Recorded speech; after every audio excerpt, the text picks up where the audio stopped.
You're not waking to pee by accident. Your daytime habits are hijacking your nights. Each interruption quietly chips away at deep sleep, energy, and safety. Stay with me for a calm, practical roadmap to break the cycle without extremes. I'm going to start with a gentle truth. If you wake up to pee once, twice, or more every night, the story usually doesn't begin with your bladder. It begins hours earlier, at your desk, in your car, at the dinner table. When I finally connected that timeline, my nights changed for the better. And yes, I'll keep this practical and safe. By the way, stay with me to the very end of this series, because I'll share a quick 7-minute pre-bed routine to deflate ankle swelling and a simple hydration 3-2-1 checklist so you know exactly when and how much to drink without sabotaging your sleep. Let's set the stage without drama. Nocturia, waking up at night to urinate, is common. But common is not the same as inevitable. The goal here is not to scare you. It's to put the levers back in your hands. Think of your day as a chain of small decisions that either load your nighttime bladder or lighten it. In North America, those decisions often look like bottomless coffee refills after lunch, a large iced tea with dinner, a cold beer during the game, and a salty drive-through meal because the commute was long and the fridge was empty. None of this makes you a bad person. It just sets up a predictable outcome. More fluid production exactly when you want deep sleep. A few bite-sized facts in plain language. Caffeine and alcohol can increase urine output and irritate the bladder for some people, especially when taken later in the day. Sodium, the salt hiding in deli sandwiches, pizza, pretzels, bacon, barbecue sauces, and many healthy frozen dinners, pulls water into the bloodstream. Your body has to get that water out at some point, and if most of it arrives in the evening, it often leaves at 1, 3, or 4 a.m. That's the loop I want to help you break, step by step, without fear and without extreme rules. Here's a simple way to begin today. First, front-load your fluids. Drink the larger share of your water earlier. Think breakfast through early afternoon, so your kidneys can process it while you're upright and moving. After mid-afternoon, switch to modest sips. You're not cutting fluids, you're changing the timing. If you exercise late, you can still sip to thirst. Just avoid giant bottles right before bed. Second, give your salt a schedule. If a salty meal is going to happen, aim for lunchtime rather than dinner and compensate with a lower sodium evening. Cooking at home even once or twice more per week helps. Roast chicken with sweet potatoes and green beans, a burrito bowl built from scratch, or a veggie-packed omelet. Simple, satisfying, and far less sodium than most takeout. Third, build small, movement snacks into your afternoon. Long periods of sitting encourage fluid to settle in the lower legs. Stand up every hour, walk to the mailbox, use the stairs, do a set of 20 calf raises at your kitchen counter. None of this is a medical cure. It's physics. Helping your body move fluid while the sun is still up, so less of it shows up in your bladder at midnight. If your job keeps you seated, consider a gentle reminder on your phone. 2 minutes of movement beats 0. Let me also address safety, because responsible information matters. Hydration needs vary. If you're pregnant, managing heart or kidney conditions, have uncontrolled diabetes, or take diuretic medications, talk with your healthcare professional before changing fluid or salt patterns. What I'm sharing is educational, not a substitute for individualized care. The reason I encourage watching thoughtfully to the end is that in health, the how and the when are as important as the what. Half steps like drinking nothing all day and then chugging at night can backfire. I don't want that for you. If you're curious whether these small adjustments are working, try keeping a simple 72-hour log, what and when you drink and when you urinate, day and night. You don't need special apps. A notepad is enough. Patterns pop out quickly. Maybe you'll notice that the bottomless iced tea with dinner leads to an extra wake-up, or that a steady morning water bottle gives you a calmer night. By observing without judgment, you'll be able to nudge the levers that matter for your body. Before we wrap this segment, let me paint a familiar picture. It's a Tuesday. A large latte at 2 p.m. because the meeting ran long, a salty burger and fries because you're starving at 7, a couple of sodas on the couch while you catch the NBA highlights, and then straight to bed. It feels harmless, but that chain quietly hands your bladder the night shift. I'm inviting you to break that chain, not with deprivation, just with better timing and a little more intention. Here's the takeaway to carry into the evening. The problem that wakes you up doesn't start at the pillow. It starts in the afternoon.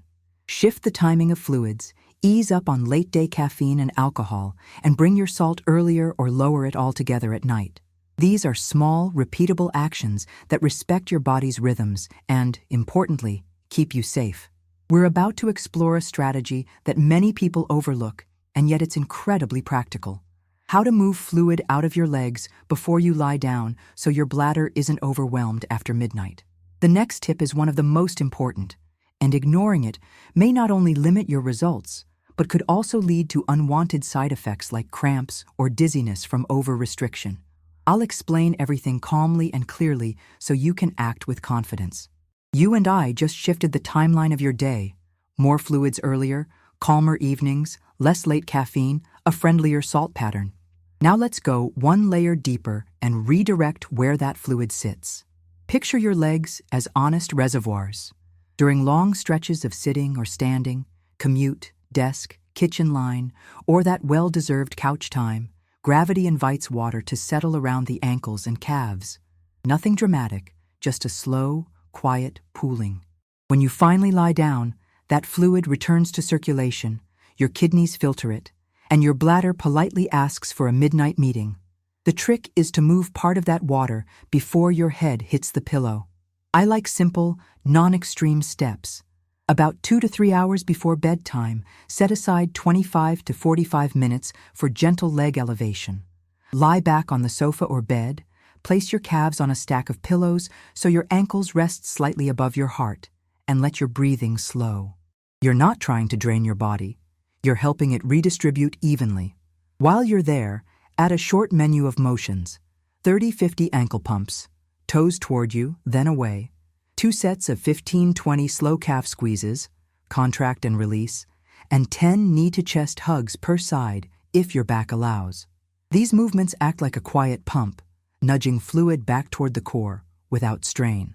If your workday is mostly on your feet or strapped to a chair, light compression socks can be surprisingly helpful. I'm talking about everyday, non-medical grade options many people find comfortable. Put them on in the morning and take them off in the evening. They gently support the calf muscle pump while you go about your day. If you have circulation problems, numbness, open skin areas, or a history of vascular disease, check with your clinician first. Comfort matters as much as consistency here. If the socks dig in or feel wrong, switch brands or skip them and focus on movement. Add a tiny walk after dinner. 10 to 20 minutes around the block, a mailbox to corner to park loop, can do more than you think. Motion helps your muscles act like sponges, soaking up and returning fluid so less of it shows up in your bladder at 2 a.m. Keep the pace conversational. This is not a workout challenge, it's a gentle nudge to your physiology. Let's talk evening rhythm because timing turns good ideas into results. Finish dinner a bit earlier when you can. Choose a lighter, lower sodium plate at night. Grilled salmon or chicken, roasted vegetables, brown rice, a handful of berries for dessert. Save the salt-heavy dishes, the big deli sandwich, cheesy pizza, or that favorite burrito smothered in salsa, for midday when your body has hours of upright time to process it. For beverages, keep it simple and kind. Modest sips of water, herbal tea if it agrees with you, and avoid alcohol or caffeinated drinks late. Many diet sodas and fizzy drinks can still irritate sensitive bladders. Paying attention to your own response is key. A practical sequence you can test tonight: late afternoon movement break, earlier dinner with mindful sodium, a brief neighborhood walk, then the elevation routine with ankle pumps, followed by a calm wind down, dim lights, screens away, brief breathing practice, and one last unhurried bathroom visit before bed. If you pair that with the earlier fluid timing from our last segment, you create a 2-point strategy. Less fluid production at night and less fluid shifting into circulation after you lie down. The result for many people is fewer awakenings and more stitched-together sleep cycles. Safety and common sense keep you in the driver's seat. Swelling that is sudden, painful, red, or present in just one leg deserves medical evaluation. Shortness of breath, chest discomfort, or rapid weight gain, are reasons to seek care promptly. And if you're navigating heart or kidney conditions, pregnancy, or take diuretics, work with your healthcare professional while you experiment gently with timing and positioning. The aim here is to support your body, not push it. One more mindset shift before we land this segment. You don't have to be perfect to make progress. Maybe your schedule only allows 10 minutes of elevation. Maybe the walk is to the end of the street and back. That counts. Small, repeatable actions compound, especially when combined with the afternoon choices you started earlier.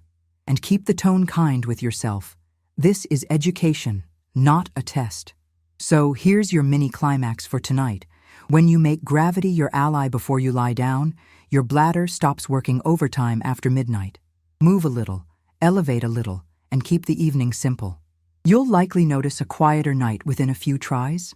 The next tip is one of the most important, and ignoring it may not only limit your results but could also lead to unintended side effects like over-restricting fluids and waking with headaches or cramps, so I'll walk you through it carefully and responsibly. You've already shifted the timing of your fluids and learned how to move evening swelling out of your legs before lights out.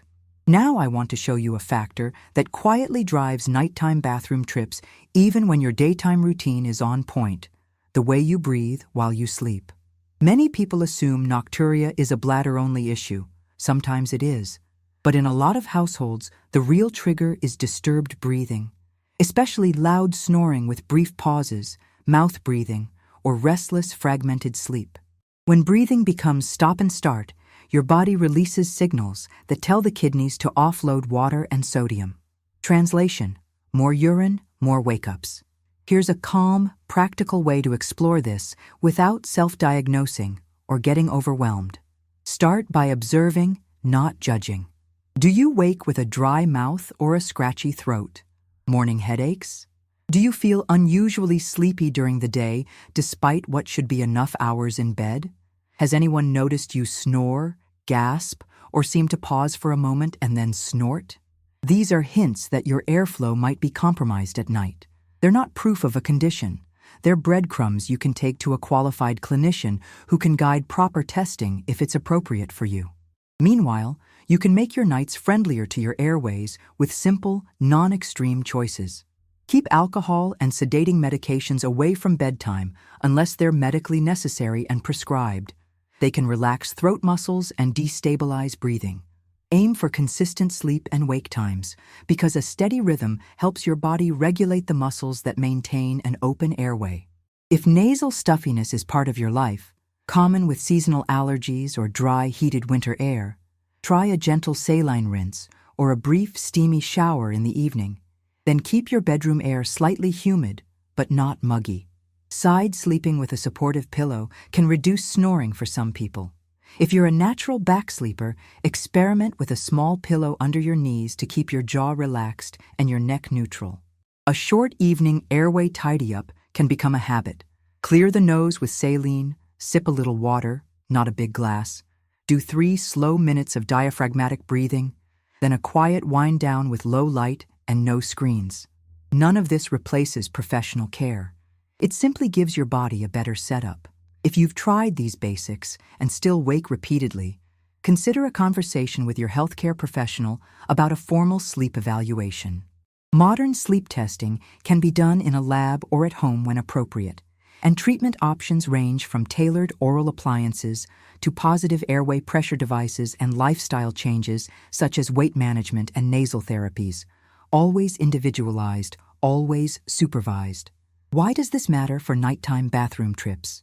Because when breathing stabilizes, many people produce less urine during the night and wake fewer times. The improvement can feel like stitching sleep back together. Deeper stretches, less grogginess in the morning, steadier energy during the day. It's not magic. It's physiology working with you instead of against you. I also want to broaden the lens, because not every wake-up to urinate starts with the bladder. Sometimes you wake for another reason: noise from the street, a pet jumping on the bed, acid reflux from a heavy late meal, and once your eyes are open, you visit the bathroom because you're awake anyway. You can reduce those non-bladder triggers with small refinements. Keep the bedroom cool and dark. Use soft earplugs if they're comfortable. avoid heavy or spicy dinners close to bedtime, and give yourself a screen-free buffer so your brain can slide into sleep rather than crash land. If you take medications that increase urine output, some blood pressure pills do, and so do certain herbal products marketed as detox teas, talk with your clinician about timing. For some people, simply shifting a dose to the morning under medical guidance can translate into fewer nighttime trips. This is not a do-it-yourself change. Safety comes first. But it's worth asking, because timing is a powerful lever. Let me ground this in an everyday North American scene. Think of the Sunday stretch. An afternoon craft beer during the game, a plate of hot wings with a salty rub, a late espresso after dessert because the conversation went long, then crashing into bed with a stuffed nose from the central heating. None of these choices is wrong. They simply add up to a predictable result: relaxed throat muscles, fragments of sleep, and a bladder that becomes the messenger for what started in the airway and in the timing of stimulants and salt. When you address breathing and sleep structure, you often find the messenger has less to say. As always, keep safety woven into every step. Sudden or severe daytime sleepiness, witnessed breathing pauses, or morning chest discomfort deserve timely medical attention. If you're pregnant, navigating heart or lung conditions, or taking sedatives, partner with your healthcare professional before trying new sleep strategies. The goal here is not to scare you. It's to offer a calm path back to longer stretches of rest. Carry this forward tonight. Respect your airway as much as you respect your bladder. Clear the nose, set gentle routines, keep alcohol and heavy meals away from bedtime, and ask for help if your observations point to disrupted sleep. When breathing gets quieter and steadier, the bladder usually follows. The next tip is one of the most important, and ignoring it won't just limit your results. It could also lead to unwanted side effects, especially if you try to compensate with harsh fluid restriction or unvetted remedies. I'll guide you through it carefully and responsibly. We've already shifted the clock on fluids and used gravity to our advantage. Now let's talk about the everyday foods and drinks that quietly nudge your bladder awake at 2 a.m. Not with fear, but with a practical lens that fits real North American routines. Start with stimulants. Caffeine hangs around for hours, and it shows up in more places than coffee. Big iced teas with dinner, energy drinks during a late commute, pre-workout mixes before an evening gym session, even dark chocolate for dessert. Decaf still contains a little caffeine, and some people are sensitive to that small amount. A friendly rule of thumb is to keep your last meaningful caffeine dose earlier in the afternoon, and notice how your body responds over a week. If you enjoy a cup later, switch to herbal blends that your bladder and sleep tolerate well. Chamomile, ginger, or rooibos can be kinder choices for many. Now to alcohol. For some, a small drink with friends is part of connection and culture. Alcohol can increase urine production and fragment sleep, especially when it's close to bedtime. If you choose to drink, experiment with a wider buffer. Finish several hours before sleep, sip water alongside, and keep portions modest. A tall craft beer or a cocktail with sugary mixers may weigh heavier on your night than a small glass of wine with an early dinner. None of this is a moral judgment. It's simply informed timing. Let's open the pantry and talk about sodium.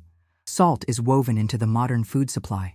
It seasons a deli sandwich at lunch, a slice of pizza during a late meeting, the pretzels in a road trip bag, and the healthy canned soup you grab after a long day. Sodium helps the body hold on to water. If most of your salt arrives late, your body will try to let go of that water later too, often in the middle of the night. Practical move. Slide the saltiest meals earlier in the day and keep dinner gentler. When you read labels, the percent daily value for sodium gives a quick snapshot.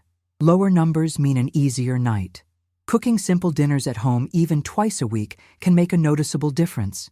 Think baked salmon with lemon, quinoa, or brown rice, a sheet pan of roasted vegetables, and a yogurt dip spiked with herbs instead of salt. A word on classic bladder irritants.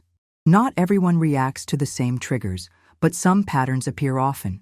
Carbonated sodas, regular or diet, citrus juices, tomato-heavy sauces, spicy chilies, chocolate, vinegars, and certain artificial sweeteners like aspartame or sucralose.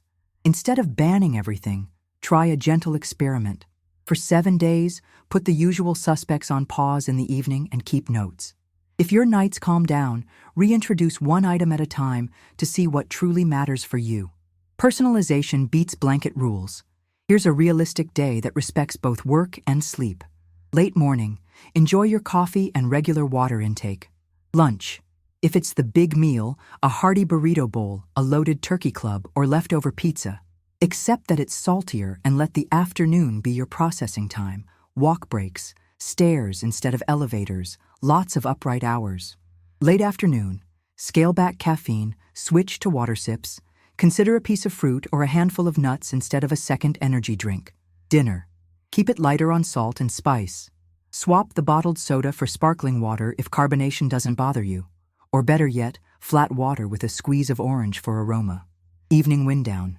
Herbal tea if it agrees with you, then your leg elevation routine and a calm bathroom visit before bed.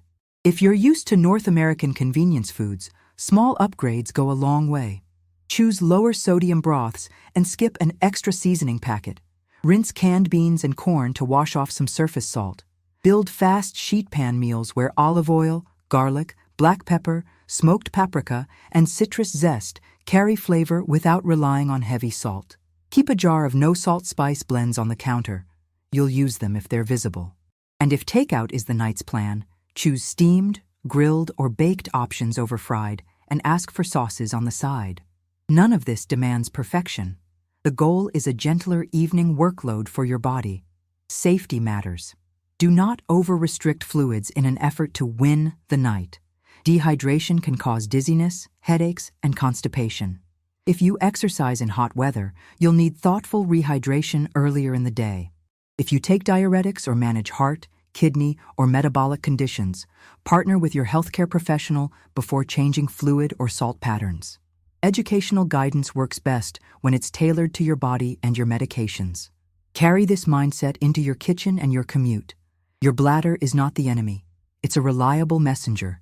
When the inputs are steadier and earlier, the message gets quieter at night. Real progress is built from small, repeatable choices. Reading one label, swapping one drink, shifting one salty meal to midday. Layered on top of your leg elevation routine and better evening timing, these food and beverage tweaks can unlock longer, calmer stretches of sleep.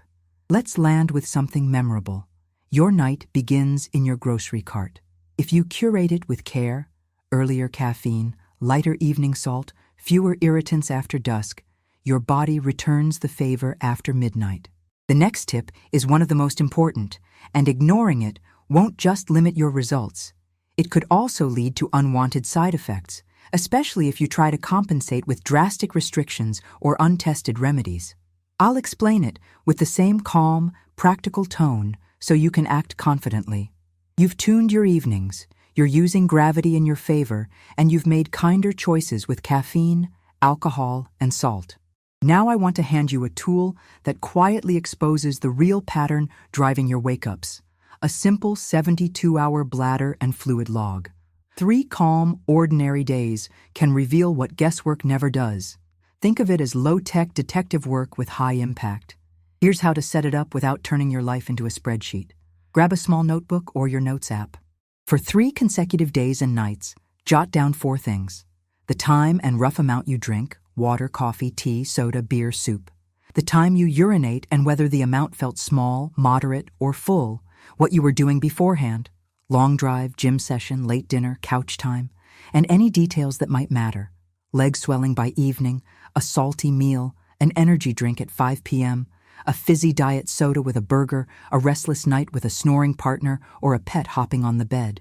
If you have a measuring cup at home, you can estimate more precisely for a day, but don't let perfect be the enemy of useful. A coffee mug, a water bottle line, or half a can is good enough. The point is pattern recognition, not lab-grade accuracy. Mark nighttime separately by drawing a small star next to wake to pee trips after you've turned out the lights. If you wake for another reason, noise, reflux, a child, you can note that too, because it changes how we interpret the numbers. What you're looking for are clusters and ratios, not isolated dots. If a surprisingly large share of your total 24-hour urine seems to happen after bedtime, that points toward your body producing extra urine at night. That pattern often responds to earlier fluid timing, smarter evening salt, and the leg elevation strategy you've already learned. If you see many wake-ups with small amounts each time, the story may be different. Perhaps bladder sensitivity or evening irritants are nudging you awake before the bladder is actually full. That's when reducing carbonated drinks, spicy tomato sauces, or very acidic beverages at dinner can pay off. And if your notes show you wake for reasons unrelated to bladder fullness, street noise, a dog shaking off, an over-warm bedroom, then the bathroom trip is a consequence, not a cause. Tightening the sleep environment becomes one of the highest yield moves. A few practical tweaks emerge quickly once you have data. If your log shows a nightly pattern of swollen ankles, deep sock marks, or shoes feeling tight by late day, double down on afternoon movement breaks, compression socks during work hours if they're comfortable for you, and a dedicated leg elevation session 2 to 3 hours before bed. If a significant portion of your evening fluids are caffeinated or alcoholic, shift them earlier or swap them for gentler options like herbal tea that agrees with you. If takeout is your default, scan the sodium number on labels and ask for sauces on the side. A small change here can lighten your night more than you'd expect. This log also helps you have a better conversation with a clinician if you need one. Instead of, "I wake up a lot," you'll bring a picture. Over 3 days, I had 2 wake-ups on light days and 4 after late salty dinners. Nighttime amounts were large each time.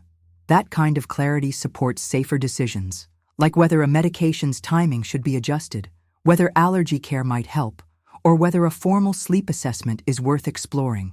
Please don't change prescriptions on your own. Your notes are a starting point for shared decisions, not a DIY treatment plan. Let's anchor this in everyday North American life so it feels real. Imagine a schedule that includes a drive-through breakfast sandwich and coffee on the commute, a turkey sub at lunch, a mid-afternoon energy drink, and a late pizza while watching the NHL or NBA highlights. None of that is unusual. It's basically Tuesday. Your log might show that the combo of a late caffeinated drink, a salty dinner, and 3 hours of couch time reliably sets up 2 or 3 nighttime bathroom trips. With this insight, you'd shift the energy drink earlier in the day, cut the soda at dinner, choose a grilled bowl with extra veggies, and stand up during commercials. It's not glamorous, but it's powerful. Safety stays at the center. If you notice blood in the urine, burning, fever, new incontinence, sudden swelling in just one leg, severe pain, or unintentional weight loss, seek medical care. If you're pregnant or managing heart, kidney, or metabolic conditions, or take diuretics, partner with your healthcare professional while you experiment with timing and salt. The goal here is steady progress with zero drama. Here's your gentle challenge for the next 3 days. Make the invisible visible. Track with kindness, learn your personal triggers, and then move one lever at a time. Earlier hydration, calmer evenings, leg elevation, and smarter food choices. When you measure, you see. When you see, you can change. And when you change, nights often stitch back together. Carry this momentum forward. The tool we're about to explore distills everything into a single routine you can actually remember on a busy day. A step-by-step way to prepare your body for quieter nights without extreme rules and without risking dehydration. The next tip is one of the most important, and ignoring it may not only limit your results, but could also lead to unintended side effects if you over-restrict fluids or salt without guidance. I'll keep it clear, practical, and safe. This is where the pieces come together into one clear, doable routine. You've learned how timing, gravity, airway comfort, and everyday food choices shape your nights. Now let's turn that into a preparation plan you can repeat without thinking. A calm protocol that respects safety and keeps your life feeling normal. Start by framing the evening as a short runway rather than a cliff. 3 hours before your chosen bedtime, stop large volumes of fluid. This isn't about being thirsty on purpose. It's about letting your kidneys process earlier intake while you're still upright. If you're thirsty, take small sips. Keep caffeine and alcohol out of this window so your bladder and your sleep don't get mixed signals. If a workout lands late, Do your rehydration earlier in the day whenever possible. Otherwise, sip modestly and give your body extra upright time before bed. 2 hours before bed, give gravity a nudge. Elevate your legs so your ankles rest a little higher than your heart for 30-45 minutes. While you're there, add simple motions. 40-60 ankle pumps, 2 sets of 20 slow calf squeezes, and gentle knee-to-chest hugs, if comfortable. This is not a race. It's a quiet pump that moves fluid away from the lower legs before you lie flat. If compression socks are part of your routine, wear them during the day and remove them for the night.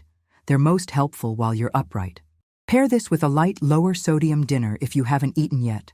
Grilled or baked proteins, roasted veggies, whole grains, and herbs or citrus for flavor instead of heavy salt.